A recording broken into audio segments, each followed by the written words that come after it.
এর ভিতরে র্যাম, রম, মাদারবোর্ড সব আছে। এটাই মেন, এটাই কম্পিউটারের ব্রেন, এটাই মেমোরি, এর ভিতরে সব আছে। এইটা মেন জিনিস। আর দেখবার জন্য, আপনার দেখার সুবিধার জন্য হচ্ছে ডিসপ্লে ইউনিট, হচ্ছে মনিটর। এটা হলো মনিটর। আর আপনাকে কম্পিউটারে কোনো কিছু ইনপুট করতে হবে, তার বিনিময়ে ও আউটপুট দেবে। ইনপুট ডিভাইস হচ্ছে এই কিবোর্ড। কিবোর্ডের সাহায্যে আপনি কমান্ড দিলেন, কোনো আদেশ দিলেন, ও তার বিনিময়ে মনিটরে আউটপুট দিবে। ব্রেন হচ্ছে কিন্তু এইটা, সিপিইউ। সিপিইউ এ হচ্ছে ব্রেন, এ হচ্ছে ব্রেন। এটা হচ্ছে দেখার জিনিস, ডিসপ্লে দেখাচ্ছে, মনিটর। আর এর মাধ্যমে আপনি কিন্তু ইনপুট করছেন, আর এর মাধ্যমে আপনি ইনপুট করছেন। এই হচ্ছে মাউস, আর এই হচ্ছে কিবোর্ড। এই দুটো হচ্ছে input device.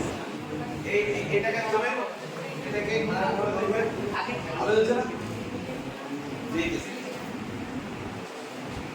Line, AC line এখানে ইউজ করে দেবো। ইউপিএস থেকে একটা লাইন যাবে হচ্ছে সিপিইউতে, সিপিইউ থেকে যাবে হচ্ছে মনিটরে, এখান থেকে একটা যাবে মনিটরে, আর কিবোর্ডের লাইন সিপিইউ থেকে মাউসের লাইন